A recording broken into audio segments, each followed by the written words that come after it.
Okay, so it's 3:30 now, and let's start our talk today. My name is Mingren Lin. I'm a professor of economics at National Taiwan University, and my job today is very simple: to host Joe's talk. So I asked ChatGPT this morning, give me an introduction about Joe Wong, and it told me that Joe Wong is a Canadian stand-up comedian. So yeah, so there's another guy than this. So I guess that means that I still have to do my job. Okay, so Joe Wong is a Rolf and Rose Harvard Professor of Innovation at the Munk School of Global Affairs and Public Policy, and he's a professor in the Department of Political Science and serves as the Vice President International for the University of Toronto. And Professor Wong is currently working on several projects relating to poverty, innovation, and development. He also studied democratization and healthcare in Asian countries such as Taiwan and South Korea. So you can see his research is quite interdisciplinary, drawing thoughts from political science, sociology, public health, STS, and economics too.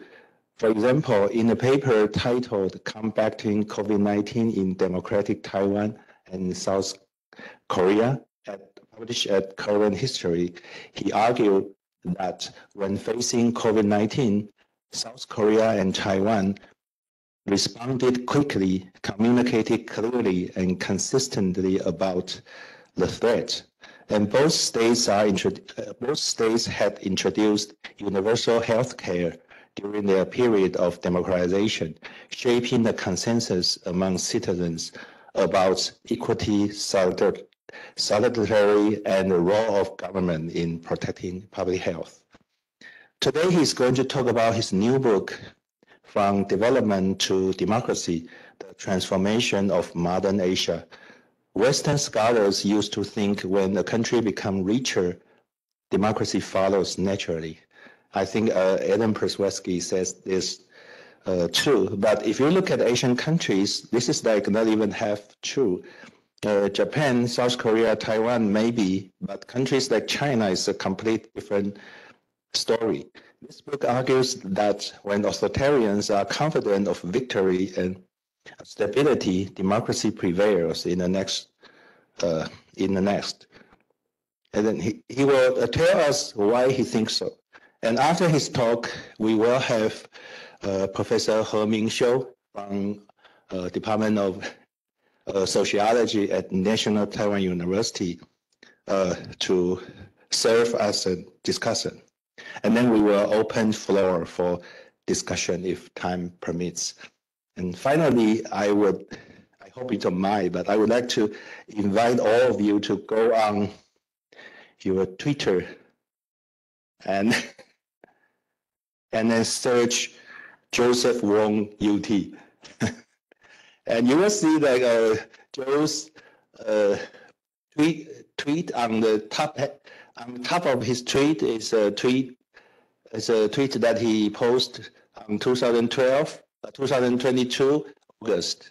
And this reads as the following: 10 years ago, Slater and I wrote the article. 8 years ago, signed a contract with Princeton University Press. So it's after 8 years that you finally finish the book. Okay, let's welcome Joesph. So thank you so much for this really kind invitation to be able to speak with all of you today. I gave a seminar this morning at the Taiwan Foundation for Democracy, and one of my colleagues asked, so are you giving your lecture this afternoon in Chinese or English? And I said, well, I think I'm giving it in English, because if I were to give it in Chinese, I would have to pre-write it, and it would likely sound like it was being delivered by a sixth grader. So if it's okay with all of you, I'm going to deliver this lecture or this talk in Chinese. I've been really looking forward to this visit for a long time. The last time I was in Asia before the pandemic was actually in Taiwan as part of an election observer team organized by Fulbright in January of 2020, and I've had a privilege of being part of these election observer teams now for over 2 decades. And that was my last time in Taiwan, and of course the pandemic hit, and I haven't had the opportunity to be able to come back to Taiwan that entire time. And Taiwan is one of my favorite places in the world. I would even go so far as to say it's my favorite place outside of Canada. And I love walking the streets. I love seeing old friends. I love, seeing the cafes. I think maybe tomorrow afternoon I might actually take the subway or the MRT out to Danshui or something like that and just hang out, because that's something that's so appealing about Taiwan for me. So it's really a pleasure to be back. But it's also with some sadness as well, and I do want to just offer a reflection on the recent passing of our very dear friend and colleague, Professor Zhu Yunhan, and someone that I always had dinner with whenever I was in Taiwan. We would always go to Zigga Zaga at the Grand Hyatt. I think he had his own table there, if I'm not mistaken, because he seemed to be quite well known. Professor Zhu, of course, needs no introduction, but I will say that his work not only was trailblazing for the time, but the legacy of his work is felt in all of our work. His 1992 book, Crafting Democracy in Taiwan, was a book about Taiwan. It was very much centered on Taiwan. But more importantly, it engaged Taiwan with a global conversation. And it's always struck me that Taiwan's independence was a reflection of the way in which people talked about Taiwan in global conversations. And people like Zhu Yunhan was absolutely critical in ensuring that Taiwan was talked about alongside Korea, Japan, Indonesia, and indeed China. And so it is really a loss, I think, to Taiwan and to political science, the recent passing of Professor Zhu. And I wish he could have been here to hear this talk, because in so many ways he will see a lot of his own thinking resonant in what it is that I want to share with you.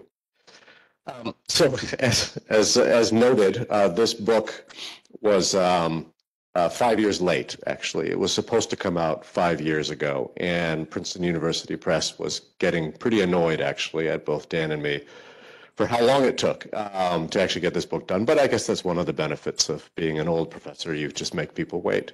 And we did.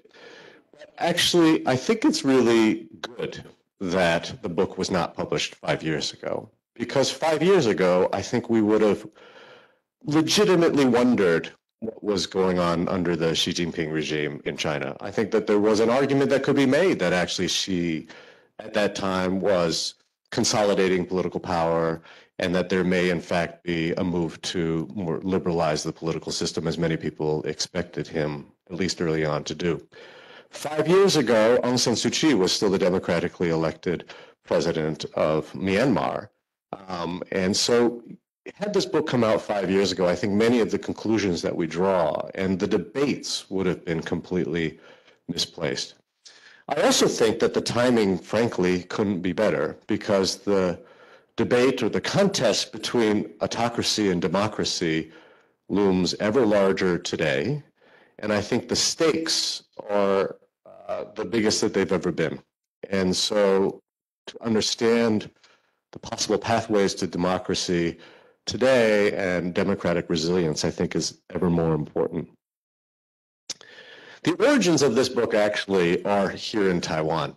Dan Slater and I met at a conference here in Taiwan back in 2011, and that's where we started working together. We had known of each other for years. He's a very prominent Southeast Asianist, and I, of course, had read all of his work, and it was a match made in heaven in 2011. But the idea actually began in 2000. And in 2000, I was a finishing PhD student. And again, I was part of an election observer team. And I was on a trip here. This was the 2000 presidential election with my doctoral advisor, a person by the name of Edward Friedman. For those who have studied Taiwan politics for a long time, Edward Friedman is someone you know very well. And he is someone who's very well known here in Taiwan for always having been a champion of democracy. And so here we are in 2000, and we are at the rally, the evening that Chen Shui-bian is elected. And whatever you think of Chen Shui-bian now, at that moment, this was a real watershed moment for Taiwan's democracy. And if you've been to a rally, you'll know it was exuberant, it was lively, and it was a lot of fun. And when President-elect Chen was being escorted to the stage, I looked to my left, and Ed was tearing up. He was crying. And I said to him, I said, you know, Ed, this is a happy moment for democracy in Taiwan. Why are you crying? And he said, the irony was not lost on him that the security apparatus that was now protecting President-elect Chen was the same security apparatus that had imprisoned him decades before for his pro-democracy activism. And that really is at the core of this book, is where you have autocratic regimes that can transform over time into becoming democratic ones. And so the puzzle that we're interested in squaring or confronting in this book is, why do some regimes, strong autocratic regimes, concede democracy, right? And why does democracy emerge from a strong state and a strong party as opposed to a collapsed regime? And so as the case of Taiwan, right, you look in the case of Taiwan, in the 1970s and 1980s, the KMT was a brutal dictatorship by any objective or subjective measure. It was a brutally autocratic regime. And in 1986, the Dangwai, or some leaders of the Dangwai movement, form the Democratic Progressive Party, the DPP, and most observers at the time presumed that the KMT would crack down on this newly formed political party, which would have been technically illegal because Taiwan was under martial law at the time. Most people assumed that this autocratic regime would crack down because that's what autocratic regimes do when they are challenged. And actually, the unexpected happens, right? The KMT allows the formation of this party, or at least does not crack down on the formation of this political party. Martial law is lifted in 1987, supplementary elections in 89, legislative elections in 92, presidential elections in 1996. And of course, we see a presidential turnover in 2000, which I've just described. What's really remarkable about this is that Taiwan's democratic transition emerges, right, or comes about not from the ashes of a collapsed regime, which is typically how we think of democratic transition, but rather it comes from a strong party, which was presiding over at the time over a very strong economy. This was not a regime in crisis. This was not a regime that was on the verge of collapse. It certainly wasn't a regime that collapsed. In other words, it was a very strong regime that conceded democracy. It was a strong regime that had not collapsed. And so the question that we're interested in this book is Taiwan an outlier, or is there some theoretical explanation and some theoretical generalization that we can make? So the book begins with two narratives, and they're very simple narratives. In fact, the book is really very accessibly written, but there's these two narratives, and they are meant to really contrast two different pathways to democratic transition. The first is democracy through weakness, which is the sort of conventional wisdom about how democracy emerges, and it's captured by the picture over here, actually, of Marcos. Right? And in this case, what we see actually is a regime that collapses, right? And so democracy is ushered into Philippines from a position of weakness. This is contrasted with on the right, and this is a picture on the right of No Tae-woo, who's a former general in civilian clothing, who is being sworn in as president. And what's interesting here is that No Tae-woo emerges from a political party that was actually the incumbent authoritarian party. So Chen Duhuan takes over power in 1980, brutal dictator. The summer of protests in 86 through 87. Chen Duhuan appoints No Tae-woo to be his successor, and everyone assumed that this would just be an autocratic succession as we had seen for time immemorial in post-war Korea. And instead, what we see is the concession of democracy. And as we now know, at least in the discussions that we have seen in the evidence, that No Tae-woo and Chen Duhwan actually were conspiring and saying, you know, if we conceded democracy now, and the two Kims, the two oppositions, Kim Dae-jung and Kim Yong-sam, they're likely to split the opposition vote. And if they split the opposition vote, we could actually win. This is what we call democracy through strength, right? And this is an example of where you have an uninterrupted regime that transforms itself from autocracy to democracy. Let me just go back to the book overview here. One of the things that I want to stress from the outset is that this book in many ways is an ode to modernization theory, right? Modernization theory, which argues that as societies develop social, economically, politically, and so forth, that we should expect democracy to emerge. And so a good part of the book, actually, is really about the development of 12 cases in Asia. Right? It talks about land reform. It talks about the transition from agricultural economic development to industrial economic development. It talks about industrial and post-industrial transformation in these societies and so forth. In other words, how these societies got rich. And it talks about, therefore, these sort of socioeconomic transformations that occur in developmental Asia. But structures don't make choices, right? Democracy is a function of a series of choices. Structures may create incentives, they may create disincentives, but structures themselves are inanimate. They don't make choices. So our book is just as much about industrial transformation in Taiwan, for instance, as it is about individual stories of Thaksin in Thailand, or Suharto in Indonesia, or No Tae-woo in South Korea, or CCK here in Taiwan, and even Xi Jinping in China, right? So it is, on one hand, a book about development, but it's also a book about how democracy emerges through that development. So in terms of the book, and some of you in the audience have written books, I'm sure, and many of you have co-authored with other people. But in the course of writing a book, and it's a pretty big book, it's bigger than anything I've ever written. When you're working with someone else, you get into a lot of arguments, and the arguments usually are around methods and sometimes around data. And for us, for Dan and I, we had a lot of arguments in terms of how we were going to organize this book. Right? And so anytime you put together something as big as a book, you have to make a lot of choices. And I just want to describe to you a couple of the choices that we made that will hopefully help illuminate some of the argument along the way. The first choice we made is that here you can see the first empirical chapter that we write is on Japan. Now, Japan is actually not the best example. So you would think that we would have started with Taiwan. Taiwan is actually, as we point here, the exemplar of our theory. But we actually start with Japan. And the reason why we start with Japan is because it's actually one of the hardest cases.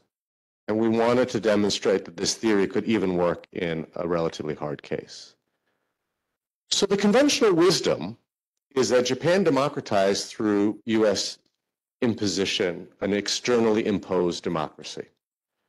In some regards, then, you might say that Japan, in post-war Japan, is actually an exemplary story of democracy through weakness. After all, this was a regime in a country that had been completely destroyed by war, and in comes an American occupation that ultimately drafts the Constitution that Japan's democracy abides by.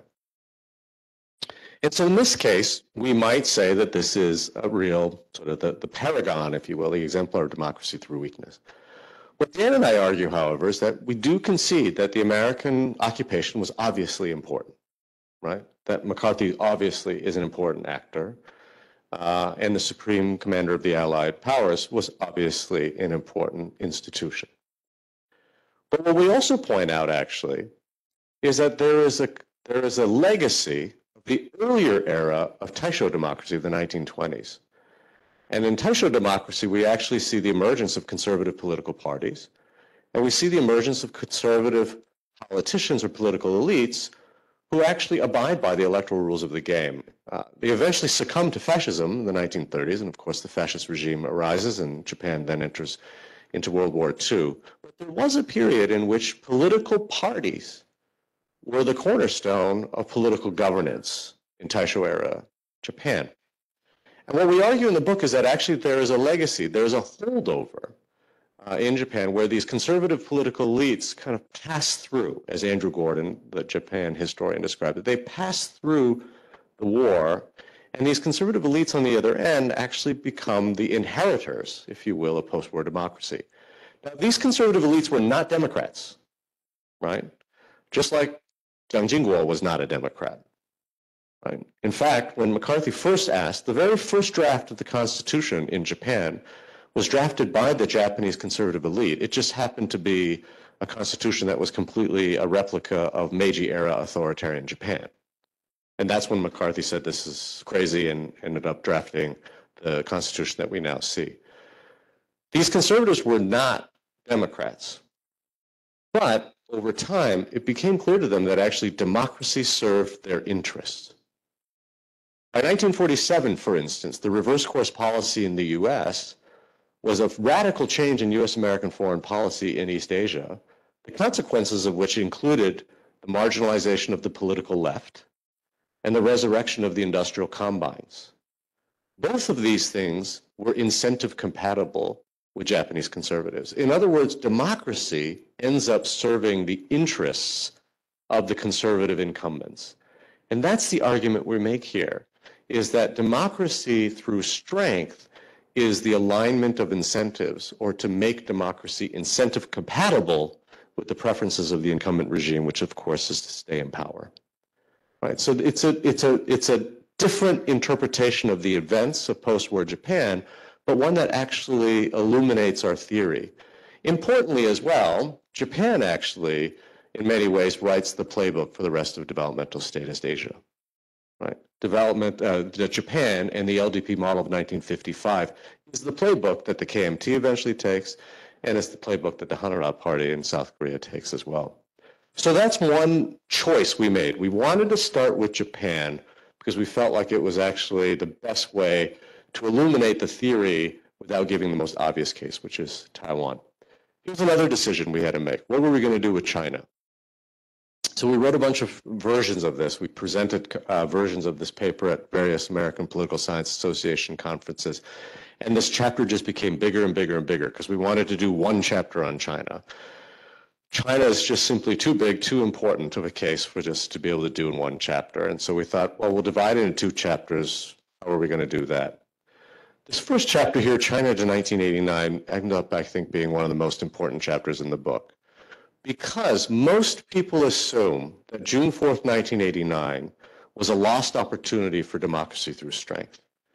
That there was an opportunity for a strong Communist Party regime to concede democracy, like the KMT does, like the conservatives do in Japan, and actually put China on a democratic path. The argument we make, though, is that actually in 1989, the CCP regime was too weak. It was not a particularly strong regime. China's economy had just started growing. This is pre-1992 in the Southern Shore, and this was the economic transformation that occurred. This was a period that was only half a generation removed from the Cultural Revolution. Right? And there were intense elite splits within the political party, or within the Chinese Communist Party. In other words, this was not a strong party. This was not a good candidate case for democracy through strength.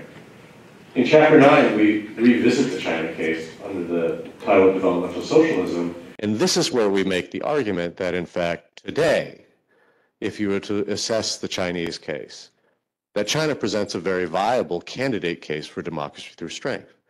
This is a moment in which the CCP is a strong political party. It has a strong track record of economic development. And it ought to have the confidence that if it were to concede democracy, it could go very much the way that the KMT does in Taiwan, and so forth. Another decision we had to make was how are we going to organize a chapter. So we have 12 chapters. We cover 12 countries in this book, and that's a lot. And so one way which you would typically think about it is, well, why don't you, Slater, you do all the Southeast Asia cases, Joe, you do all the Northeast Asia cases. That's what you're known for, that's what I'm known for, and that's it.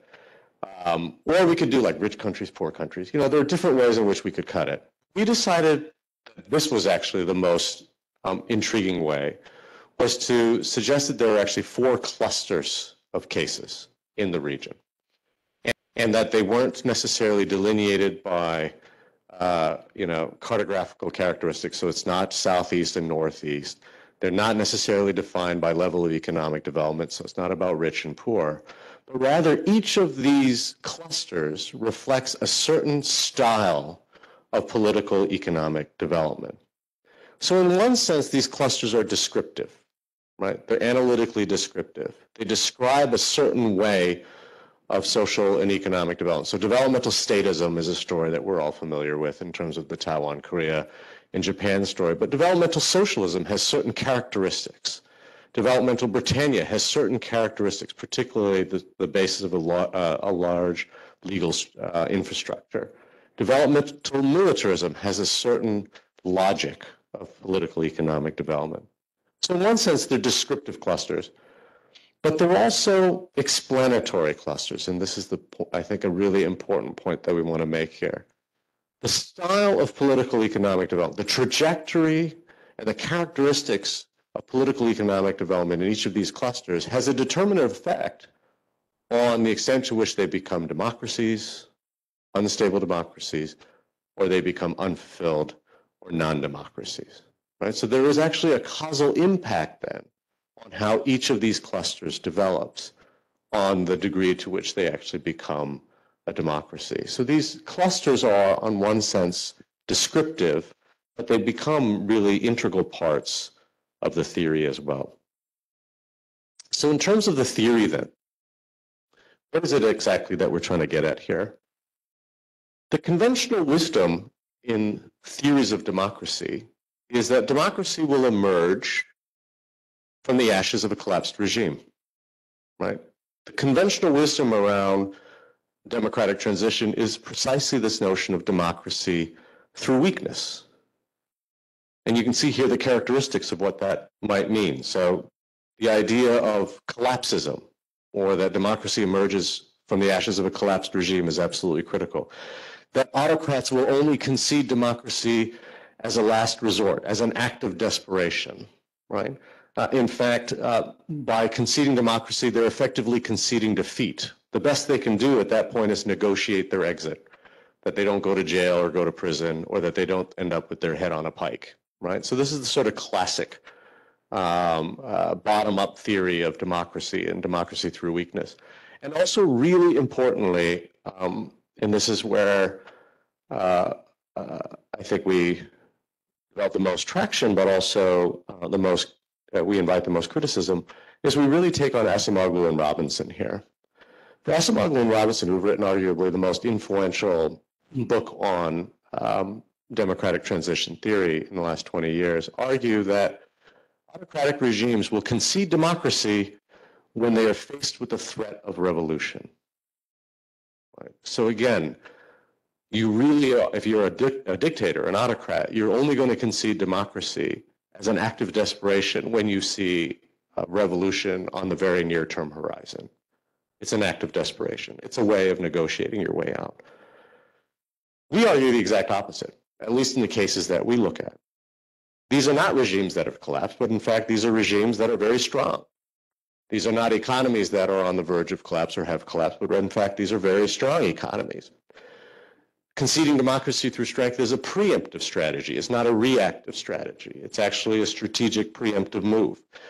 Conceding democracy is not about a last resort desperation move, but rather it's a set of democratic experiments that the regime unleashes and unfolds over time and under its control. And in many cases, these democratic experiments are reversible.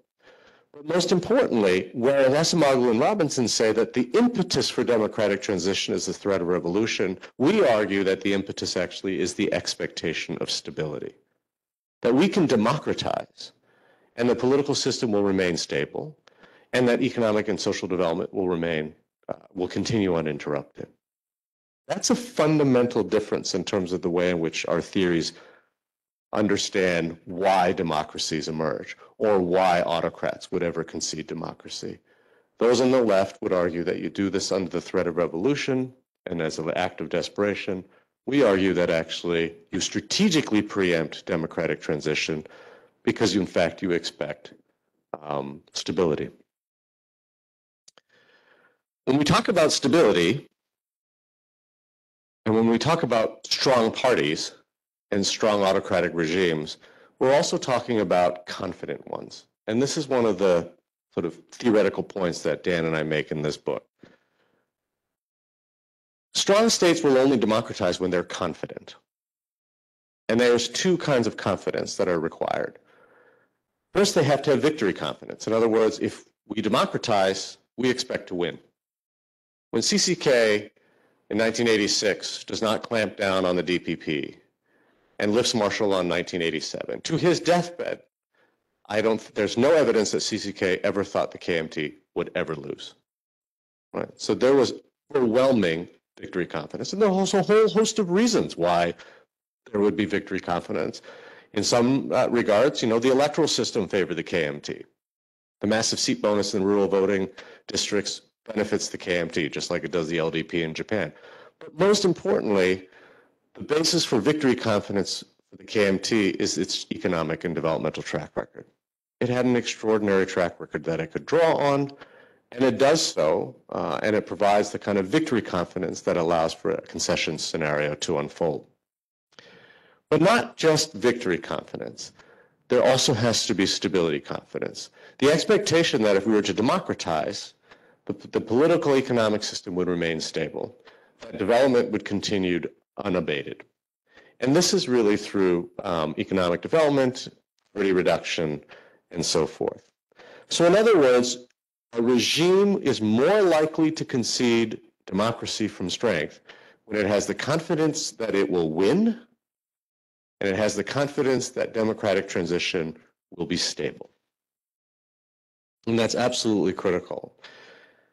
Now, again, strengths and confidence don't necessarily result in choices. Autocrats need to receive signals that their power is beginning to wane. So we don't argue, right, that authoritarian parties at the apex of their political power are likely to concede democracy. Why would they? They're at the apex of their power. They consider a concession scenario when they are just past the apex of power, when they can see some dark clouds, but they're really far on the horizon. In the case of Taiwan, for instance, they received an electoral signal. So there were elections in Taiwan throughout the 1970s. They, of course, were not free, nor were they fair. But there were elections that nonetheless provided a signal to the regime of the level of political support that it had. And by the late 1970s, there was clearly a decline in the support for the KMT. Electoral signals are, in fact, the clearest signal for autocrats in terms of where their relative standing is in terms of political power. Right? So we argue that autocratic regimes have to receive signals of their incipient decline. Some of these signals may be electoral. They could be economic, right? Not necessarily a full-blown crisis, but you can imagine some hiccups or roadblocks along the way. It could be contentious politics, right? So the emergence of the Minzhong movement in South Korea in 1987 did matter. Social movements and societal bottom-up mobilization clearly matters. It sends a signal to the regime that its hold on political power is no longer at the apex. It could also be geopolitical. It absolutely mattered that the United States State Department was tolerating the KMT less and less. It absolutely mattered that the US president sent a note to No Tae-woo and Chun Doo-hwan in 1987 that they did not want the regime to mobilize the army and clamp down on the June 1987 movement, right?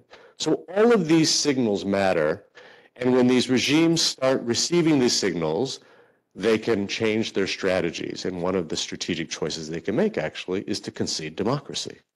We're still strong, but the signals are clearly showing that our strength is in incipient decline, and therefore that's the best time, we argue, for an autocratic regime to consider democratization.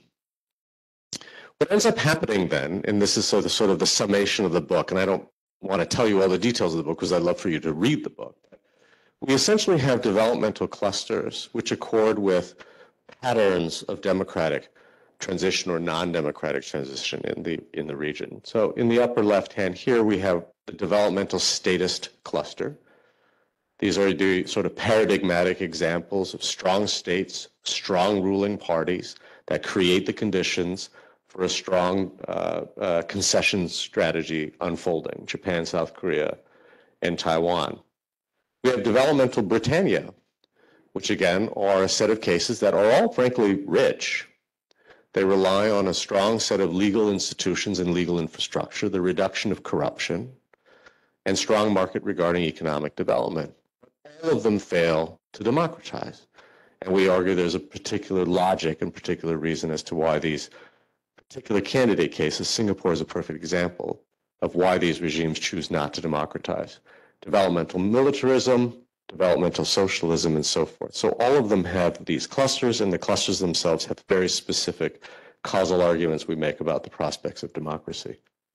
Let me just offer these now in terms of some conclusions, and then I look forward to hearing Professor Herr's comments. The first I want to make, and unfortunately, we still have to make this argument, even though I would have thought this would have been put to bed a long time ago. That the idea that Asia is culturally predisposed to not be democratic is just simply empirically not true.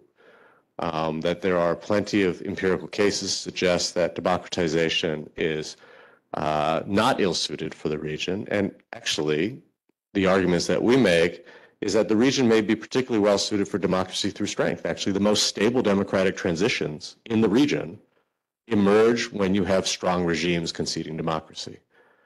When you have weak regimes conceding democracy like Philippines, you actually have unstable democratic transition. So there is a regional logic here, and the regional logic is that strong state democratization actually results in more stable democracy. The second, again, is that the developmental records themselves are important. We oftentimes think of democracy and democratic choices in isolation as though they are somehow divorced from their own historical developmental context, and that's simply not true. That the long story of social and economic development sets up a trajectory of either a democracy through strength scenario succeeding, or in some cases experiments failing, or in some cases never happening at all. The third conclusion I think is really important to stress again, and that is that conceding democracy is not tantamount to conceding defeat. And this is really important, right? Because again, the conventional wisdom is that democracy through weakness only occurs when a regime has collapsed. And if you're going to concede democracy, you're essentially conceding your political obsolescence. You're done, you're dead, you're past your best before date. The argument we make here is that conceding democracy is not tantamount to conceding defeat. In fact, you only concede democracy if you think you're going to win.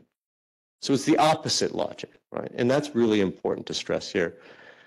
The last thing I'll simply say, and this is not so explicitly laid out on the book, but I think it's certainly implied, and it certainly leads to some interesting discussion, and that is the implications with respect to foreign policy and democracy promotion. The argument we make in the book would suggest that democracy and development are in fact compatible.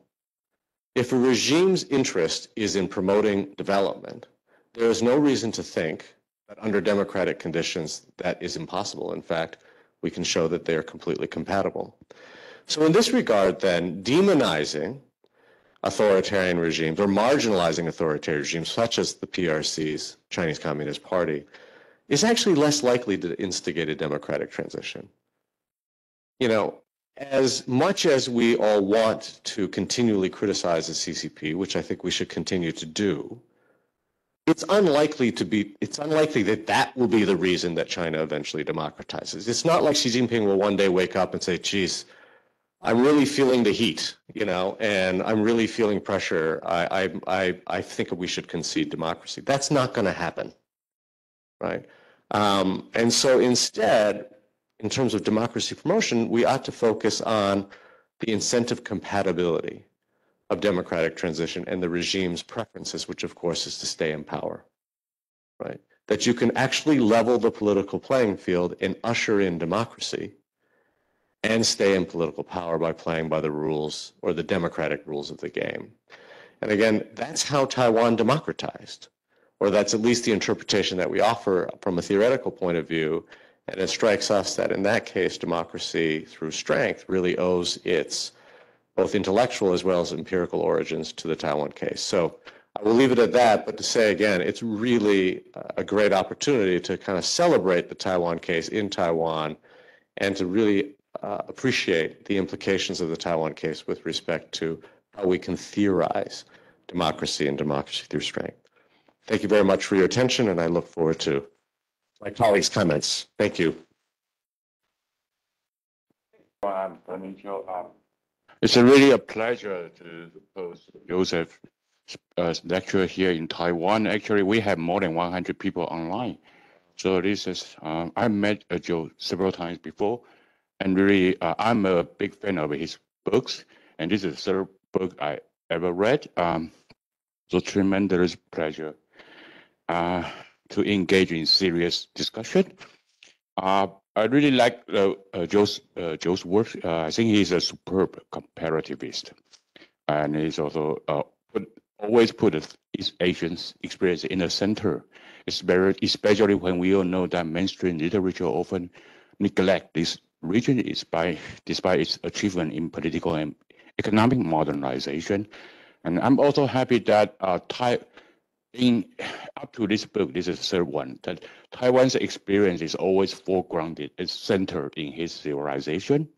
So in the past, Joe had dealt with Taiwan's and South Korea's national health insurance, and also the second book I read is about biotech, and this is the third one.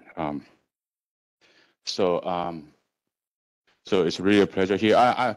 Originally, I said I probably need 15 minutes, but I end up writing 8 pages of script. I don't know how I'm going to finish that. So I'm going to beg you a better for more patience with me. It's really too much. I was trying to delete some when Joe was speaking there. Okay. First of all, I think this is a very ambitious project to revise the received wisdom. The chief finding is that democracy through strength, as Joe has just said.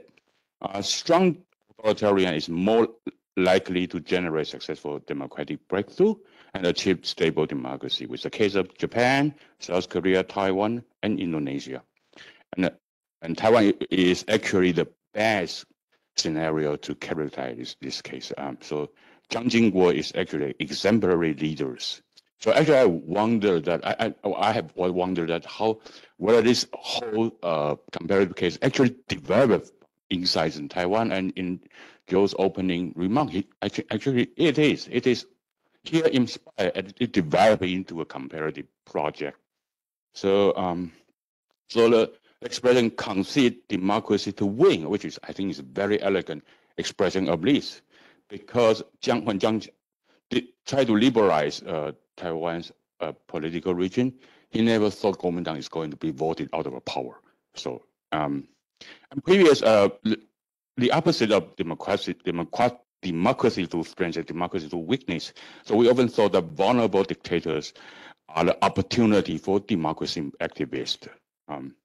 So I think this is a very interesting finding. So just a few pages into introduction, you found Joe and his co-author mentioned Plato and Acemoglu and Robinson in one sentence.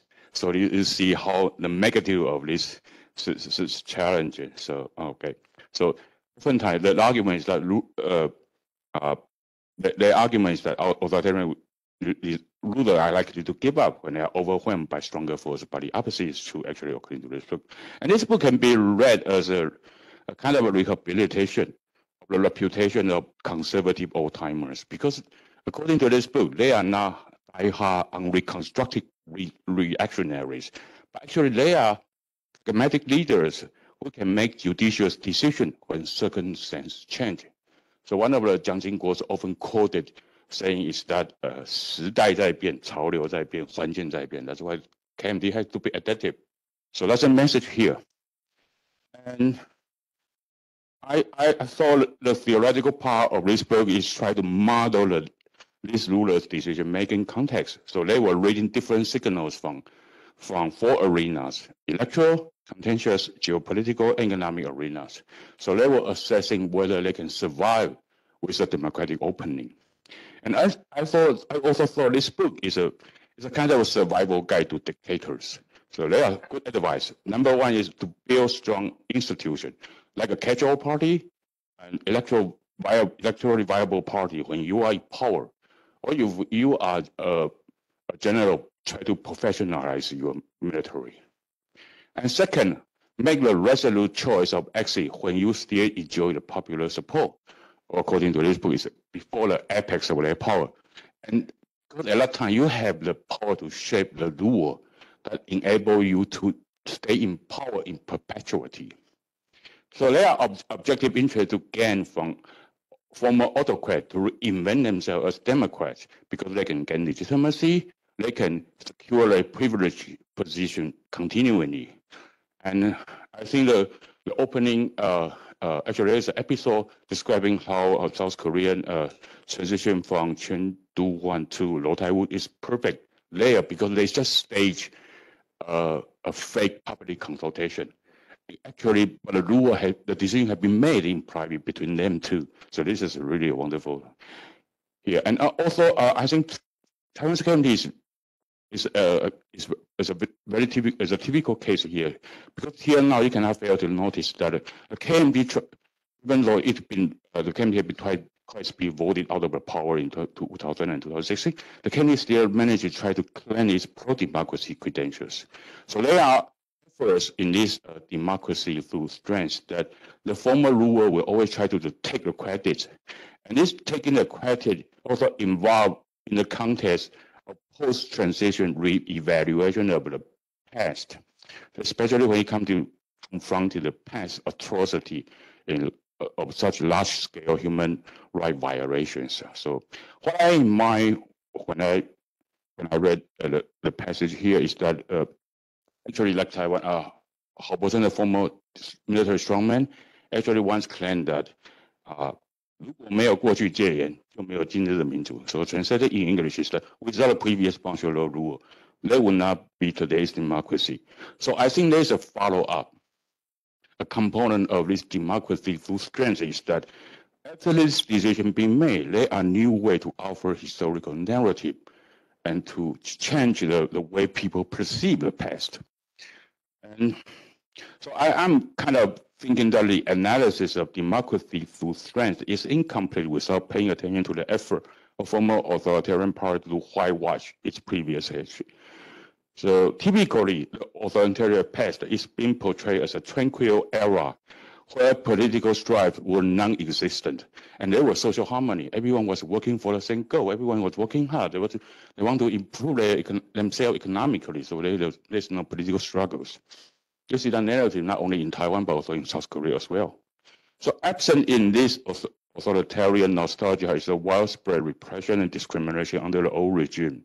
So there are many passages here in this book talk about the usable past, meaning that a ruler has some track record to share for the public because they were successful in sponsor or promoting economic growth that improve everyone's economic situation.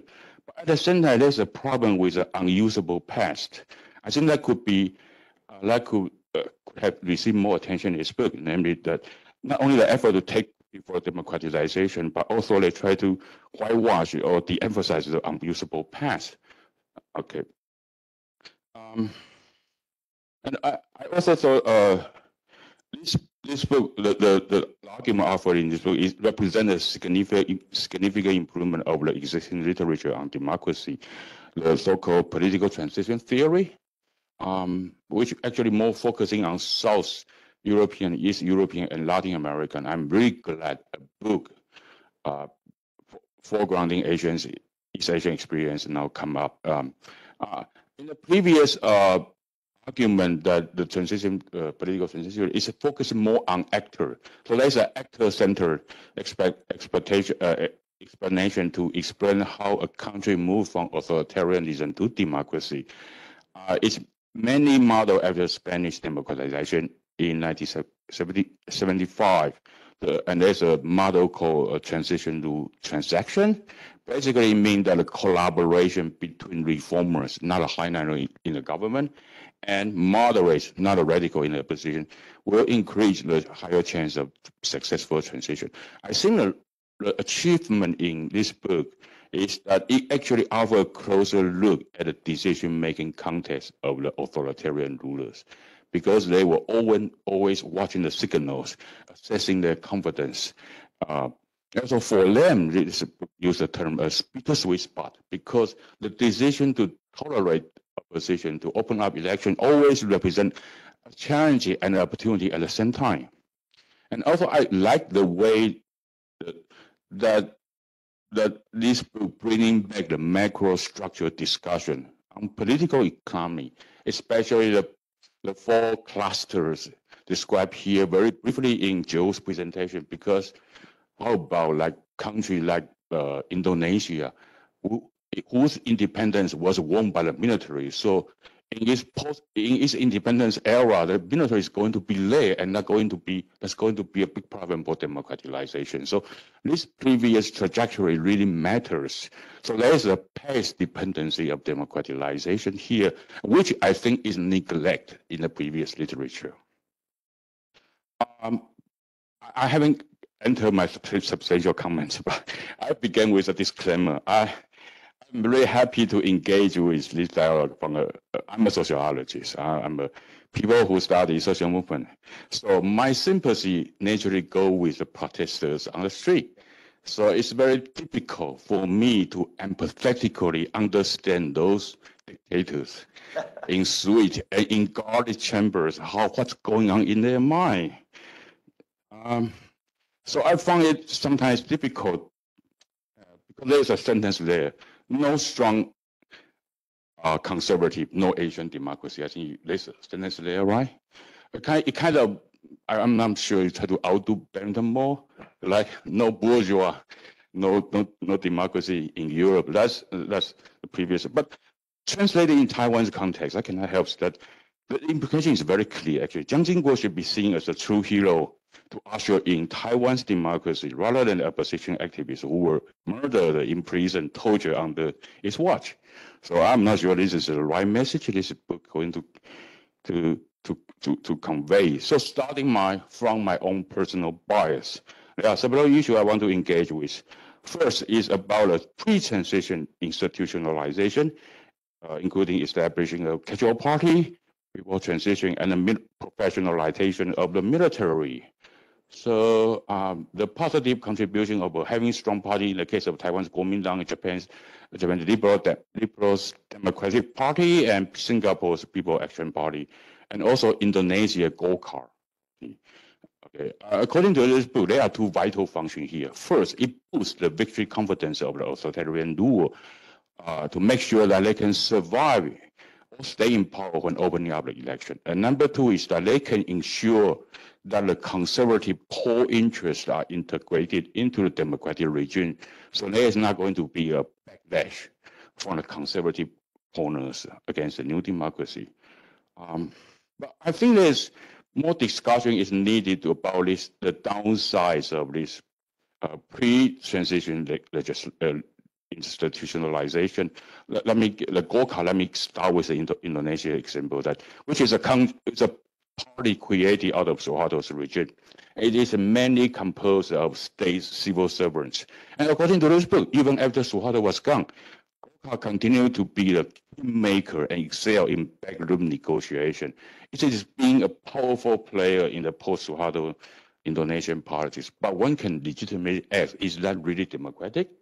So you allow some old guy to play the game, even though people have the right to cast a vote, and except the vote does not determine the result.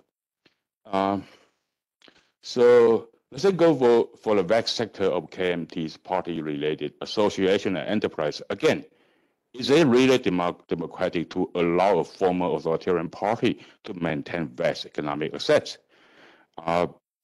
So I think one might go further than this book has implied, that what enabled a smoother transition from authoritarianism to democracy actually make it more difficult to further democratization at the later stage. So I think the book can be more critical, at the same time more balanced about democracy through strength by acknowledging these limitations or shortcomings. Secondly, I would like to take question about the strength. I think they can be better conceptualized. The book make a huge progress by identifying two scenarios, that is democracy through strength and democracy through weakness. I have a feeling that the definition remains an issue here. In particular, I want to focus on the diagnosis of China at 1989, the Tiananmen moment for China. According to this book, it is China at that time was too strong to collapse, too weak to concede, which I think is a very interesting and very, very powerful formulation, except that I think it's problematic. I think the first part is right. The CCP was very, very strong, so they can crush the popular protests for reform with tanks and machine guns. They can do that with impunities. But the second part, I think there can be more discussion on the second part, because Joe actually mentioned that CCP at the time was too poor. China was too poor, and people still have fresh memory of Cultural Revolution, and the party is not popular, and the leaders are in disunity. So that's why it is too weak to accept the Tiananmen movement demands.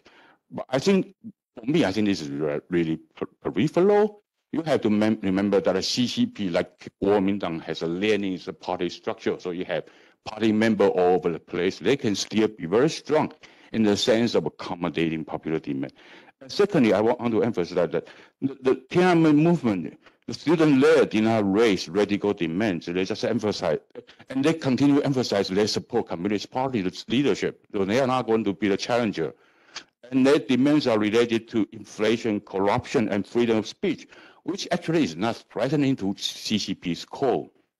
So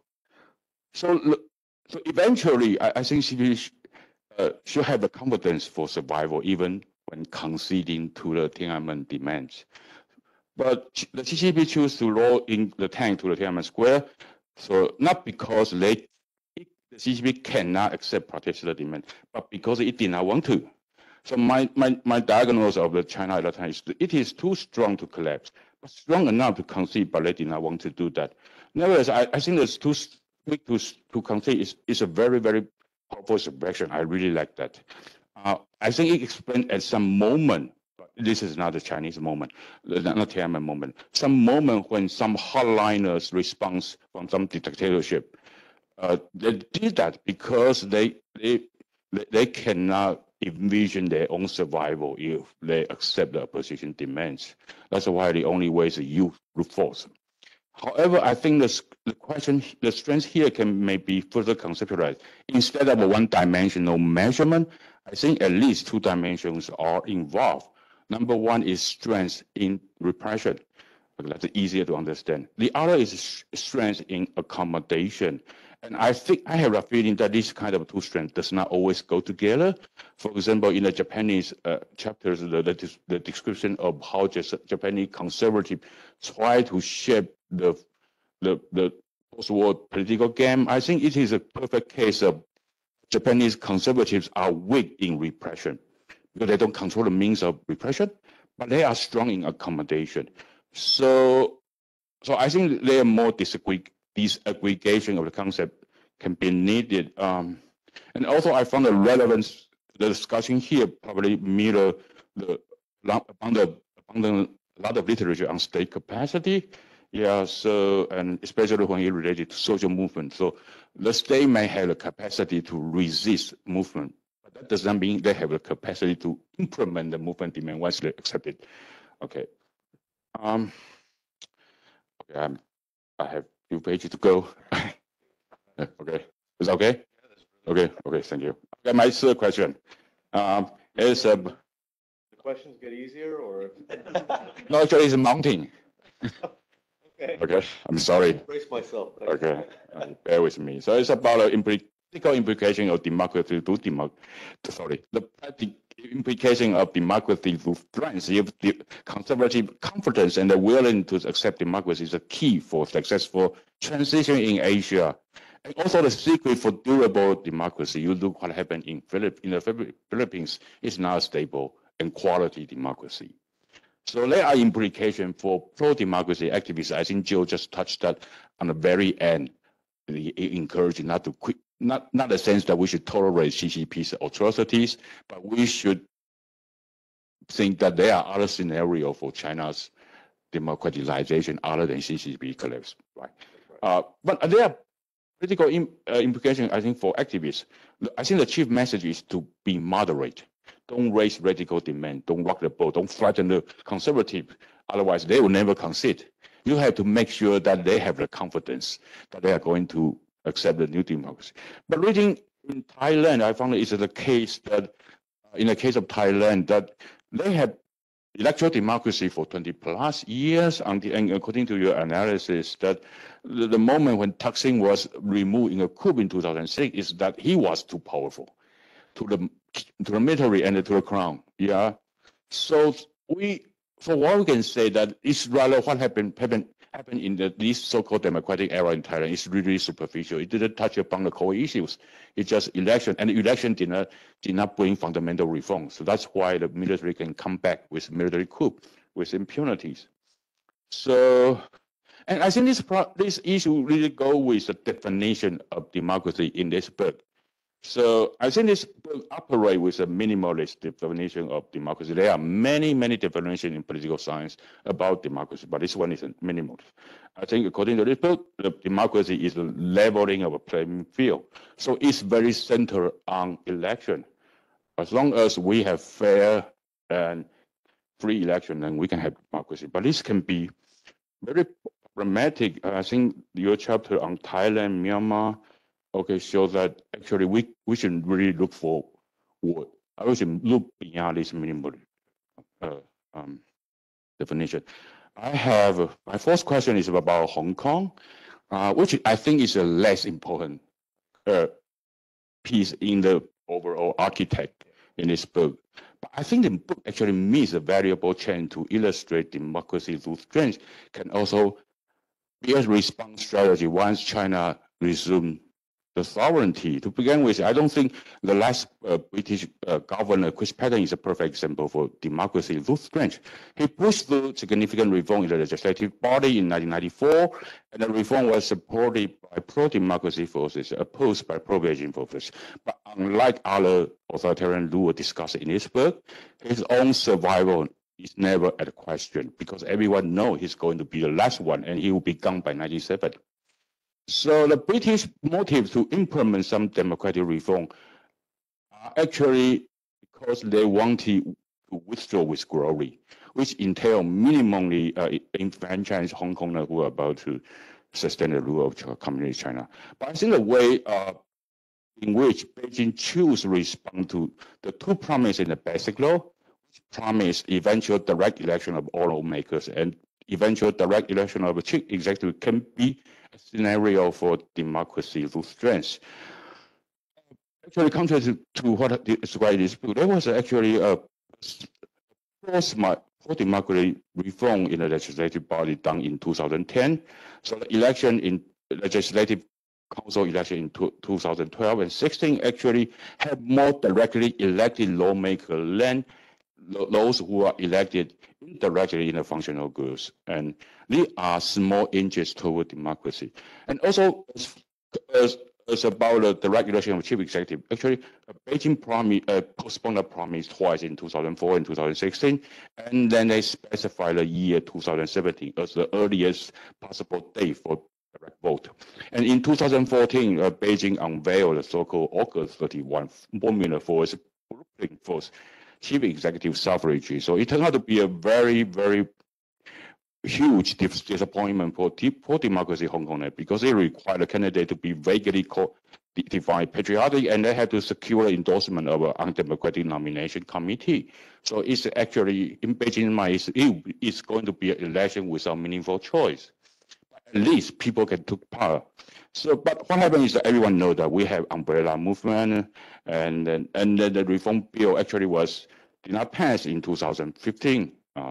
The war. So the story very complicated. But I want to emphasize that I understand that many pro-democracy Hong Kong don't think that reform are meaningful, and they doubt that Beijing motives are genuine and sincere. I agree with that. But this episode actually a perfect example of democracy lose strength, which this book highlights. Beijing has to promote democratic reform because of the basic law and because of Hong Kong expectation. In so doing, they have to did I read? Okay. So they have to make sure that they did not lose control. So and also there are evidence before the umbrella movement that Beijing's camp are growing in their electoral strength, both in the legislative council and the district councils. And there are also institutions discussed in this book because more and more Chinese Mandarins are migrating to Hong Kong and they obtain the citizenship. And also there are institution buildings by the Central Liaison Office. They step up their connection work with a lot of local associations. So this is actually can be a democratic illustrative case for democracy through strength. Okay, I come to my final set of questions, which is related to Taiwan that I'm more familiar with.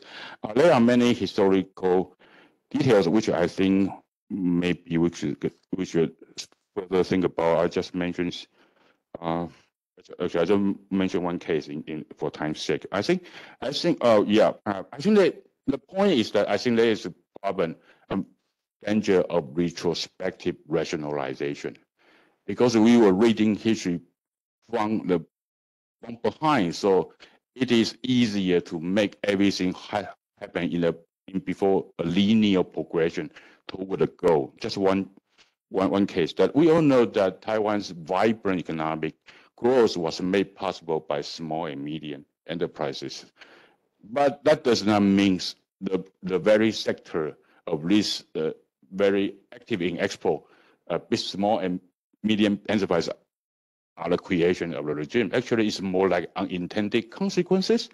So I think that really, so that's one point. So the point is, let me see. So the danger of retrospective rationalization.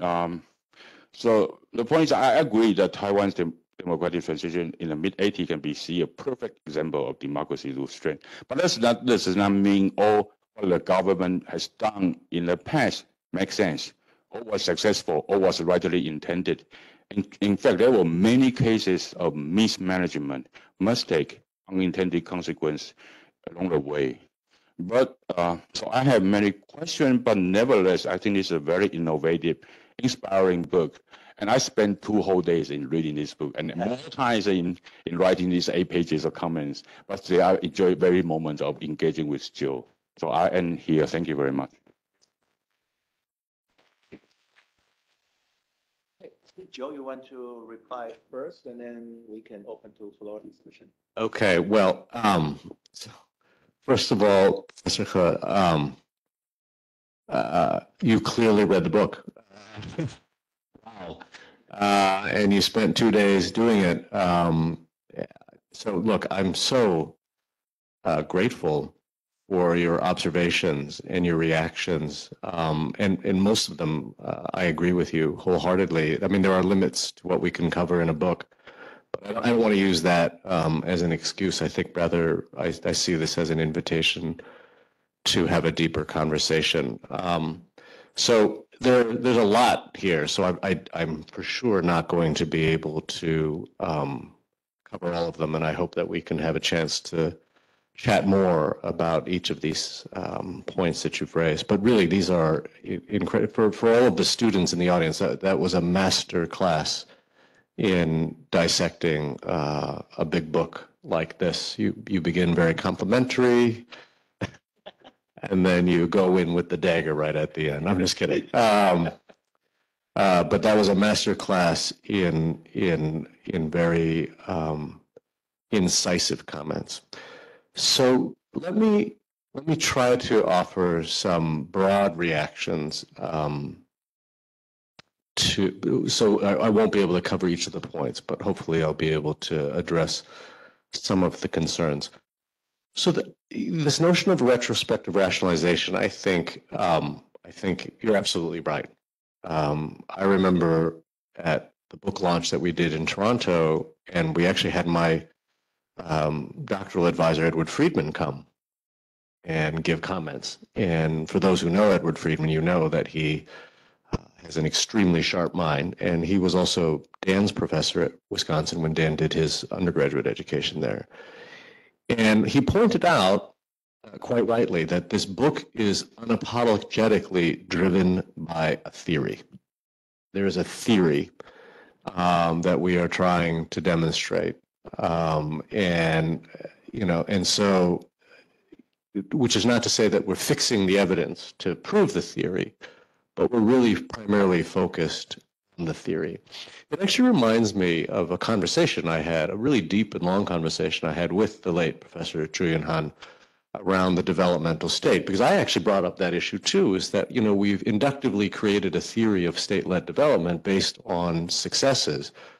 Professor Chu actually wrote a great article on some of the failed industrial ventures of the Taiwanese developmental state, most notably actually in the auto sector. If you can find that article, it's a really great piece, because Taiwan actually embarked on developing an auto sector which failed brilliantly, as it has in many places, including Malaysia and so forth, right? And so I think you're absolutely right that in trying to inductively generate a theory, we are putting together the evidence in a way to support that.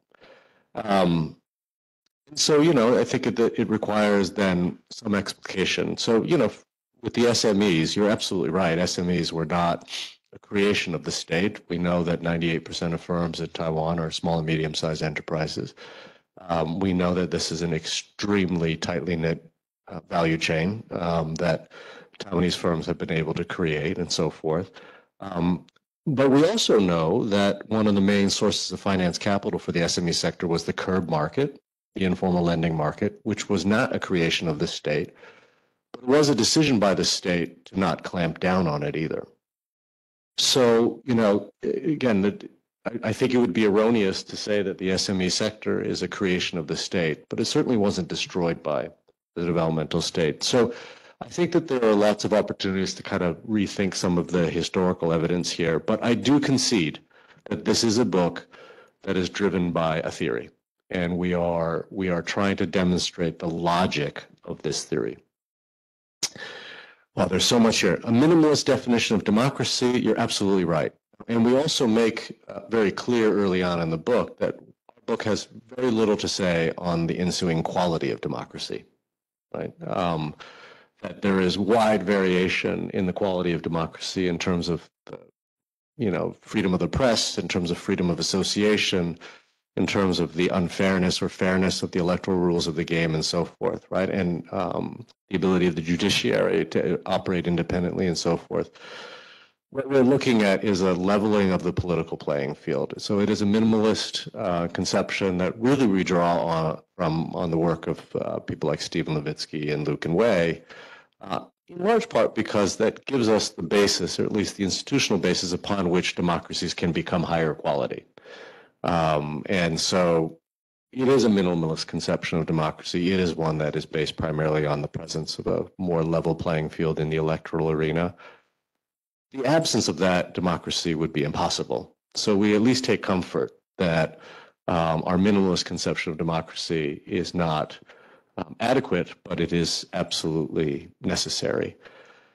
I love the point about, and the more general point that has been that you brought up several times, Professor He, about the unusable past. And this is something that I've always been concerned about. So, because I really am concerned, or at least we wrote it in a way, and we thought hard about this, is sort of how do we present Jiang Jingguo, right? Because we have to be very clear that we don't want to lionize him. We don't want to, I think we say at some point, like, CCK was no Democrat, right? Or at least we want to convey that there was, that this was not someone who suddenly overnight became enlightened and a Democrat. And indeed, I would suggest we shouldn't expect the same of people like Xi Jinping either.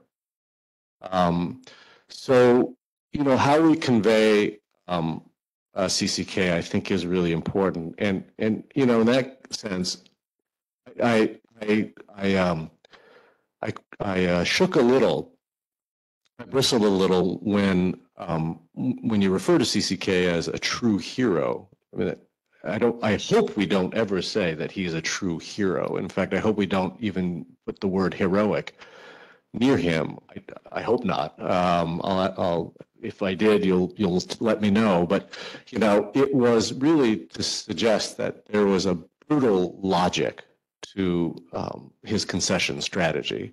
And if anything, it was not particularly magnanimous or heroic, except to say that he concedes to stay in power, because that is ultimately the preference of any autocrat, is to stay in power.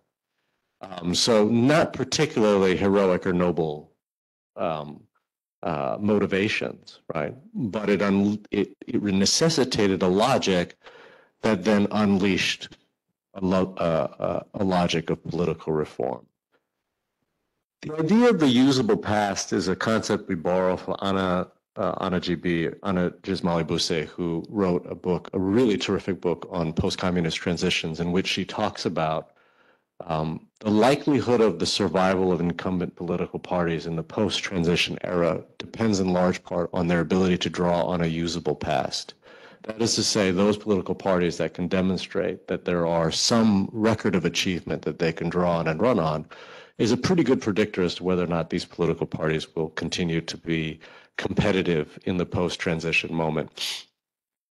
You're absolutely right. This then requires a kind of whitewashing, if you will, of the unusable past. And absolutely, there is completely a deliberate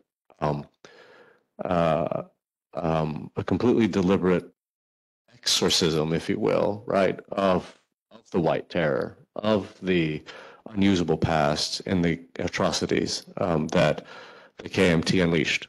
And so there is a kind of sanitized authoritarian nostalgia that you see occurring in the real world. I hope our book doesn't do that, in the sense that we don't want to whitewash the past, and maybe in terms of how we portray the book in the future, we ought to stress even more the many instances of the unusable past. But as a political tactic for an incumbent regime seeking to stay in power after transition, that absolutely is what they're going to do, right? And they are absolutely going to de-emphasize the unusable past, and they are only going to emphasize the usable past. And so therefore, you know, I think that movements for truth and reconciliation are absolutely critical. And I do believe as well that there are limits to how deep a democracy can be and how high quality it can be unless these reconciliations occur, which is a revisitation of many instances of the unusable past. And so I think you're absolutely right. But I don't think that's inconsistent with our argument. Our argument basically is that's what autocrats will do. They will erase their unusable past because they want to win elections, and typically that's how they do it. The last thing I'd say in terms of China, I think that your take on 1989 is a perfectly reasonable interpretation. That this was a regime that was strong, and it wasn't weak enough, but rather it just simply did not seek to democratize. I think that's a fair assessment. I think that's certainly a fair interpretation. But the evidence that we have in terms of the internal conversations that were occurring within the CCP at the time really didn't inspire or suggest that this was a terribly confident regime in the late spring of 1989. And we begin that chapter actually by saying that sometimes we do look back at 1989, you know, without a sense of the specific time and place. We look back at 1989 through the lens of where China is today, which of course is an extremely powerful regime, governed by an extremely powerful regime. It's an extremely rich country. It's, and so forth. But in 1989, really, if you look at all of the indicators, objective, as well as the sort of the documents that we have, it doesn't inspire the same kind of confidence that we may expect the regime to have now. I love the notion of repressive strength versus accommodative strength. And that's exactly what you hope that books like this do, is actually to spark others to continually conceptually refine what it is that we have to offer, and the way in which you apply repressive strength or the absence of repressive strength versus accommodative strength, I think really makes a lot of sense. And I would encourage folks to think about that as a way of thinking about party strength moving forward.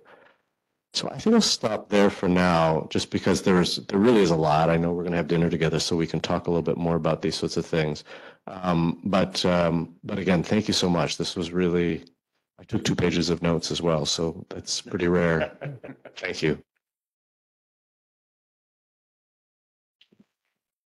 Hey, that's probably one of the most excited and heated session that I have been chaired. I think it's pretty interesting. And so can I also ask some questions, and then we will open to a floor discussion. Okay, so the first one is that I have this feeling that Daron and Jim's theory and yours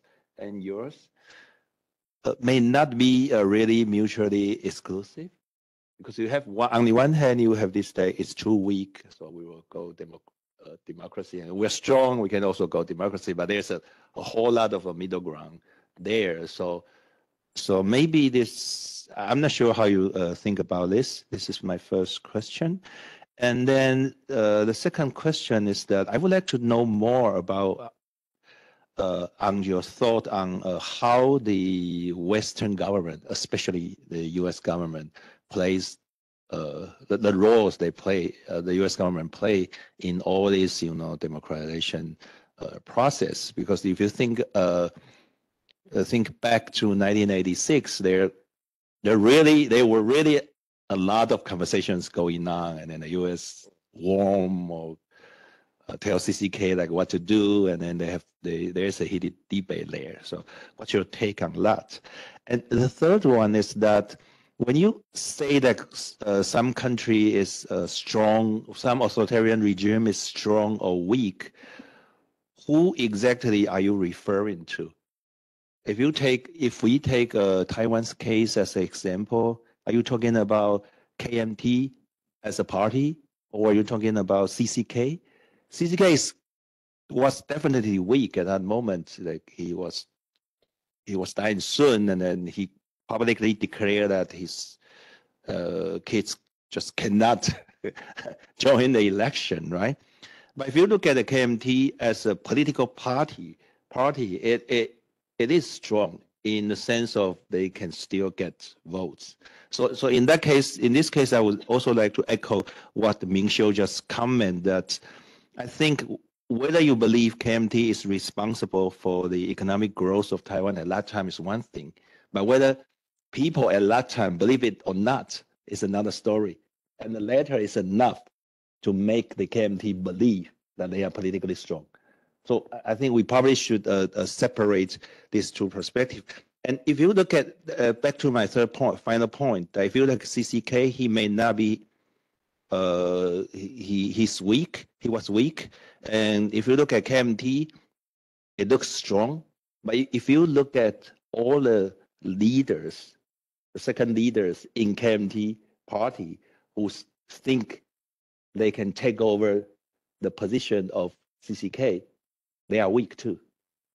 There was not the one strong man who can, say that it's my turn now. And then there's no, people would all agree with me. So who is actually strong and who's actually weak? I think probably we can have more story on that. Thank you. Great questions. So let me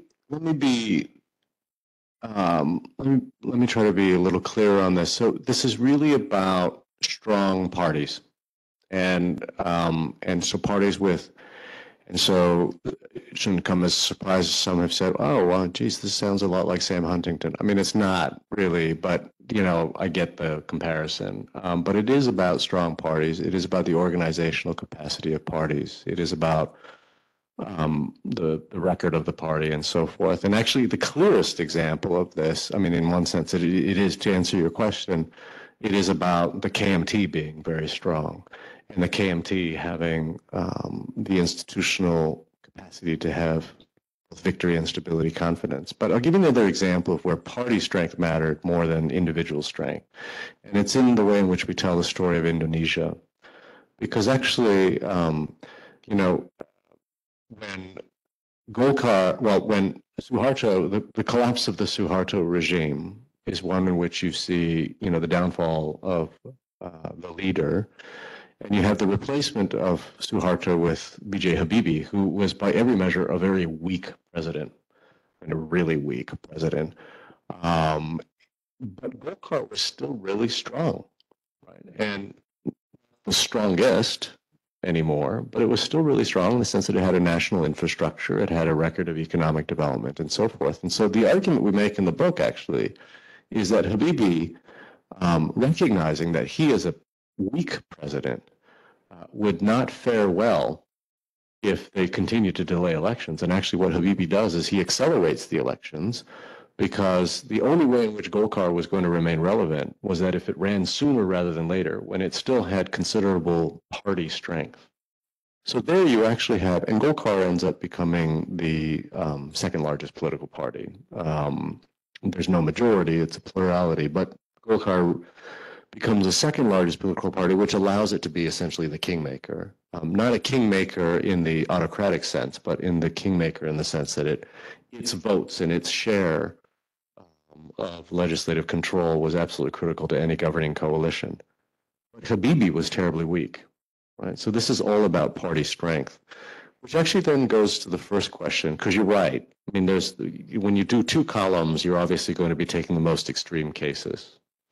And so there's a lot of overlap between Acemoglu and Robinson and our work, and everything in between. And so these are your sort of extreme cases. We do argue that, you know, there is a spectrum of strength, right? Not all strong parties are equally strong. There are really strong parties like the KMT. There are reasonably strong parties like the Hanara Party in South Korea in 1987. And there are weak but still strong enough parties like Golkar, right? So if you want to visually depict it, you can think of, there's just a regular curve where you have political parties that are accumulating strength or at their apex of power, just past their apex of power, which is the time in which we say that autocratic regimes ought to democratize. And then, you know, there's what we call the bittersweet zone. And there's quite a bit of variance there, right? And the argument we make is that any autocratic regime that were to democratize within that bittersweet zone, they stand a pretty good chance of staying in power. Not equally good chances. The KMT, for instance, had likely the best chance, and Golkar had worse chances. And indeed, that sort of plays out. So there is a spectrum here.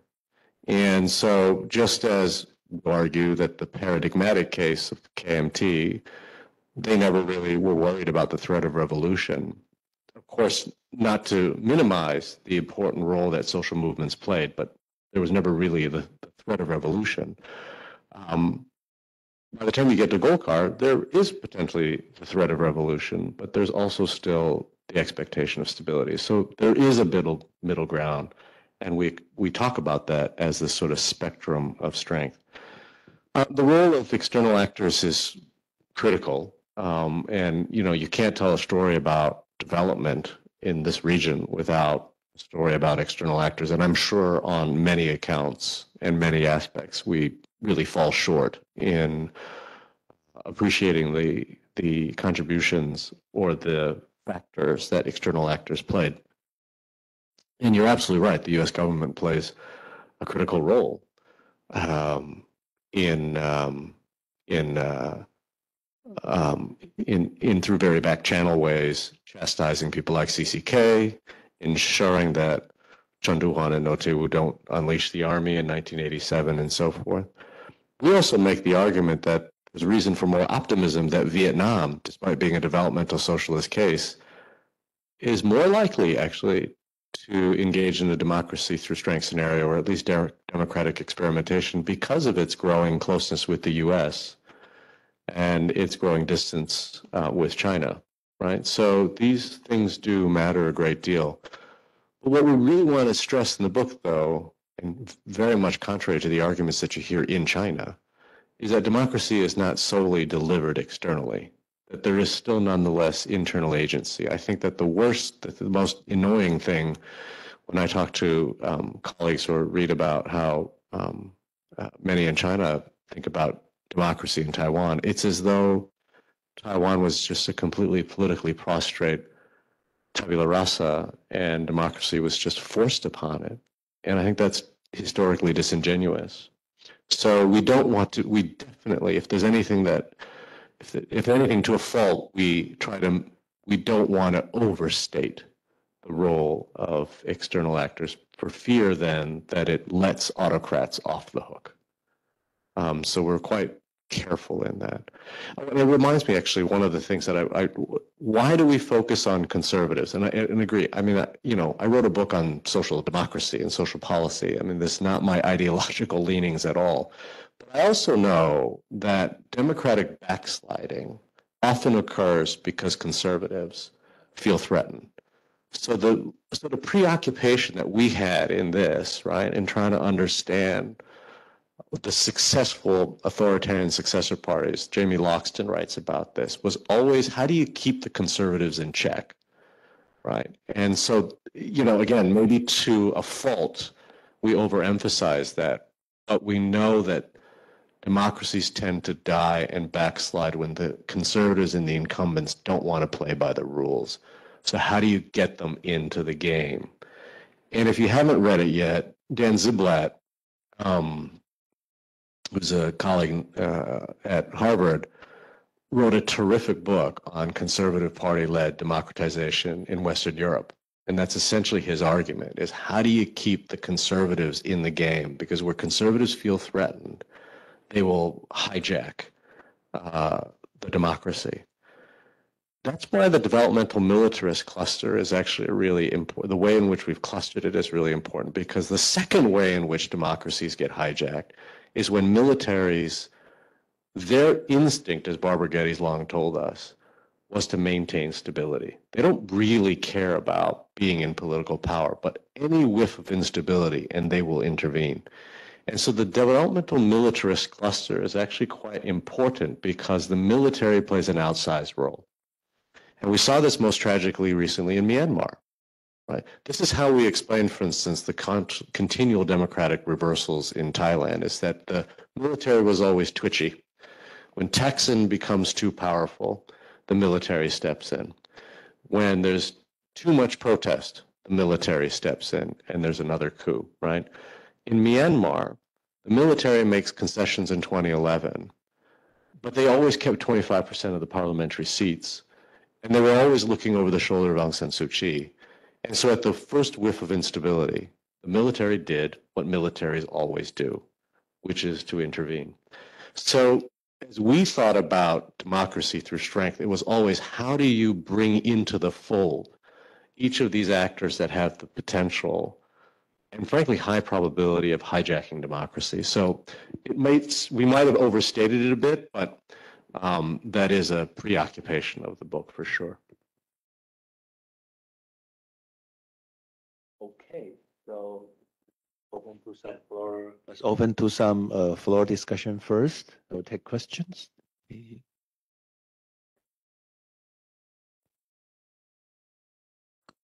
Good afternoon, everyone, and ladies and gentlemen, and Professor Joe and 处长 and Professor He. And my question is very simple. It's because according to your theory that I'm not that pessimistic about China's future, because according to your theory that democracy will come through development, so that because the political party will have the confidence to usher in a democracy experiment. Okay, so could we say that, according to your argument, could we say that we don't have to worry too much about the current authoritarian tendency that Xi Jinping revealed recently? actually In a tendency, but yeah. whether he is authoritarian or not, okay, it is only temporary. And in the long term, the index will be whether this country can develop well or not. And so that the confidence, political confidence can come out. And this is a first question that I want to clarify. And the second question is related to the first one, is that how would you predict China's future for democracy? Okay, well, that's simple. I'm just kidding. So that's a great question. And it's one that we get a lot, as you can imagine. Our theory would suggest that the CCP ought to be very confident. It should have high levels of victory confidence. It should have high levels of stability confidence, and so on. And so prior to 2020, I used to go to China once per year, and I've given this talk many times in China. I've even given this talk at the party school, right? And why am I able to give this talk at the party school? To talk on democracy. Well, because it's not about democracy prefaced or predicated on the collapse of the CCP, right? It's not, I'm not Gordon Chang or David Shabma or anyone like that, right? But rather we're saying, look, the CCP has this extraordinary record, a usable past. It has lots of unusable past, but we know that autocrats will diminish those and try to underemphasize those, but you actually have a pretty strong record. So we've given this talk many times in China, and I'll just recount to you one of the interesting reactions that we had. People accept the argument. It makes sense theoretically. So a person came up to me after one of the talks, and he was obviously a party member, he was at the party school, and he said, I really like the argument you make. It makes a lot of sense. I can imagine this argument really playing well here in China. I really think the CCP ought to consider democratizing through strength, but I would prefer it if they did it after my son graduates from Harvard. Which makes a lot of sense. And that's the problem. That's the challenge, right? Is that, Adam Jaworski long ago said that what democracy is the introduction of institutionalized uncertainty. What we're saying is that you ought to be so confident that, of course, there's some uncertainty, but it's so minuscule that it's a risk worth taking. Except for people who have to face the consequences of those risks, it's not necessarily a risk worth taking. Especially, and this is the second point, especially if you don't really know how strong the party is. And this is one of the reasons, again, why these clusters matter. One of the major challenges in the developmental socialist cluster is that they can't read signals. They don't receive signals well, right? In developmental statist scenarios, for instance, in all of these scenarios, Taiwan, South Korea, and Japan, they had elections. They were flawed elections, they were unfree, they were not fair. But they had limited elections in which the ruling party was able to relatively accurately assess their political power. We don't have anything like that in China. There isn't a very good read on political dissent and political protest in China because we know the center just simply pushes it to the periphery, right? And so the signals that are so critical to the theory are signals that the developmental socialist cluster regimes just simply don't have. So I'll give you an example. When I used to give a lecture in China on political reform, which interesting, early on it was always referred to as 政治改革, and then by the end it was referred to as 行政改革. So you could see the change, right? That we didn't want to talk about political reform anymore. But I used to show this, I was described to you this curve, right? A political party on the rise, political party at its apex of strength, a political party just past its apex, which is the best time to democratize your strength, and a political party that has, as we described it, hurtled through the bittersweet spot, for which actually at that point, if you're a rational autocrat, the best thing to do is to repress and exercise all the repressive strength you have. So I would say to the audience like this, close your eyes, and I'll give you 4 spots, A, B, C, or D, rising, apex, just past apex, or hurtled through. And you tell me where you think the CCP is. and we had a completely equal distribution. 25% on the rise, 25% apex, 25% just passed, and 25% who really believed the CCP was so thoroughly delegitimated, the only option it had right now was to basically hang on through repression. So I'm not particularly optimistic about democratic prospects in China. The theory would suggest that that the regime should democratize. The politics on the ground and and our increasingly, I think, clear read on what Xi Jinping's intentions are, is that I wouldn't hold out much optimism. But that's not a failure of the theory. Actually, the theory highlights all of the reasons why we shouldn't expect a democracy through strength scenario to occur in China. Okay, any other questions?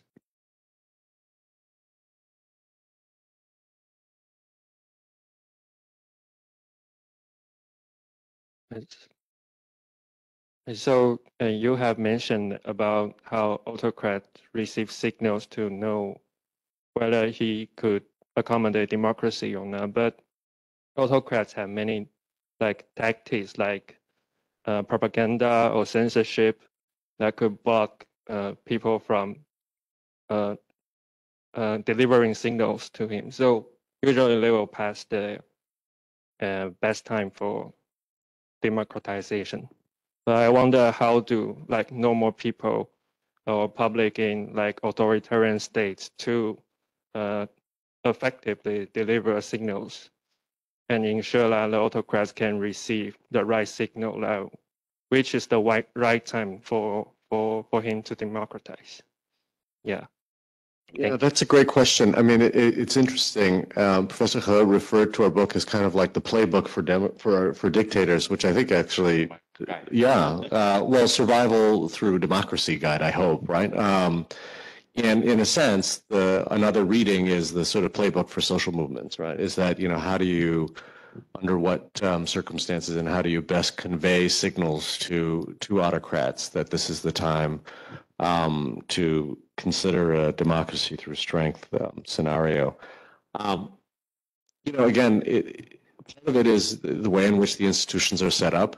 The absence of any kind of limited elections is a real problem. So when colleagues of mine in China have said, how do we get an accurate read because of all the reasons that you've just described? One of the things that I've suggested or one of the things that we've learned, for instance, from the developmental status cluster cases, is the early institutionalization of unfree and limited elections, right? The town and village elections in China right now are completely unreliable indicators. And so you want a more robust indicator of where your strength is, and so that you're able to then capture at least some index, i.e. a limited election, the degree to which your party has some strength.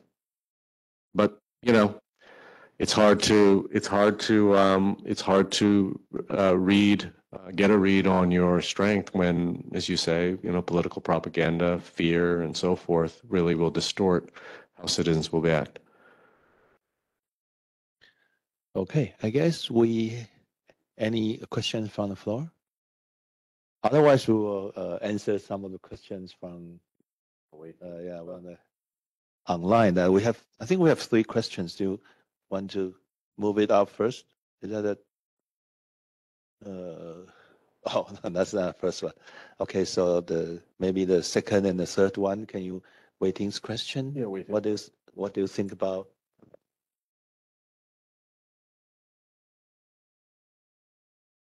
Yeah, so that's a great question. The book itself does not really go into the post-transition moment. So it doesn't really talk about the politics of consolidation. Each of the chapters will have a kind of, and then this happened type way to end the chapter. But Dan and I did write a chapter in a book that Scott Mainwaring edited on authoritarian successor parties, and why in the book, or in that chapter, the question we ask is, why do the KMT, the Hanara party, or the the continual evolution of the incumbent ruling party in Korea, and Golkar, why do they eventually stay in the game? Like what is it that compelled these parties to stay in the game, especially given that they all eventually lose, right? And this is something you hear a lot in China. It's like, well, I don't know, this theory works pretty well, except, the KMT does lose in 2000, and that's not good. And so Dan and I make the argument that what ends up happening for these former autocratic parties turned democratic parties is that they make every effort, as Professor He says, to try to erase their unusable pasts. That's one, and that's something that I think is a really great topic for research. Actually, is how do parties whitewash their unusable pasts, and what factors will affect how successful they are. The second thing we point out is that each of those incumbent parties moderate their political economic reform platforms, right? So my first book actually was on, what was it called again? Healthy Democracies, on welfare politics. It points out that the KMT was the ruling party that actually legislated the NHI, the Trimming Jimbao, the National Health Insurance, in 1994 and implements it in 1995. And this was a conservative party, right? And this was a party that just 10 years before that said, there's no way we're ever going to implement national health insurance. So these parties are able to refine their political economic platforms, and we argue that they actually all moderate their positions. The former ruling party, the ruling party in South Korea, does the same thing. It moderates its stance, for instance, on the presence of labor unions, which it had very easily crushed in the early 1980s, and most notably with the Gwangju massacre in 1980, it begins to moderate. So that's the second thing, is that these ruling parties become more moderate catch-all parties. Incidentally, again, it takes their cue from the LDP in Japan. That's essentially what the LDP does. And the third thing is, and this is more contingent, but I think nonetheless it contributes to why these democracy through strength parties don't contribute to backsliding, is that when the former ruling parties lose, they don't lose that badly, right? Because the key is you've got to convince the conservatives that if they lose, they have a chance to come back. When conservatives feel that they don't have a chance to come back, is when they then start consorting with the military and when they start doing bad things, right? And in all three cases, the conservative incumbent parties eventually lose, but they don't lose that badly. And they feel that they actually have an opportunity to compete again, and that they feel relatively confident that they may win again. So it's not inconsequential that the DPP candidate wins the next two presidential elections. The KMT continues to dominate in the Li-Fa-Yuan the whole time. I mean, we can't forget that either, right? The ruling party in Taiwan is determined by the party of the president, but the ruling party in the legislature, in the case of the early 2000s, is always the KMT, or the Pan Blue anyway, right? So these parties, these former autocratic parties turned democratic parties, were technically in the woods, as we call it in political science, but they were never that deep in the woods. And that's what kept them in the game. So you can say some of it is contingent, some of it is more theoretical, but those were the three factors that Slater and I argue keep the KMT and the Hanara in the game. So just time waiting for this question. Communist ideology.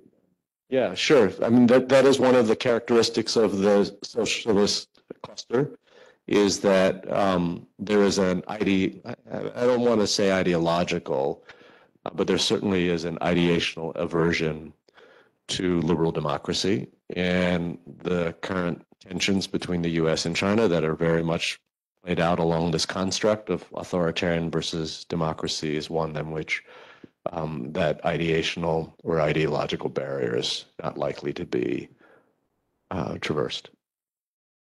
Yeah, why don't you just answer last question up here. Yeah, sure. Yeah. Is it fair to say these all carry somewhat to, oh. Yeah, read them all and you can. Should we just pick one to answer? Treisman. Yeah, Dan Treisman, yeah, that's, we've talked a lot about this. There is a sort of democracy by mistake, although we argue that there is a little bit more strategy and all, involved. Yeah, I think that makes sense. Dan and I have talked about this a lot. I think that's actually a fair read.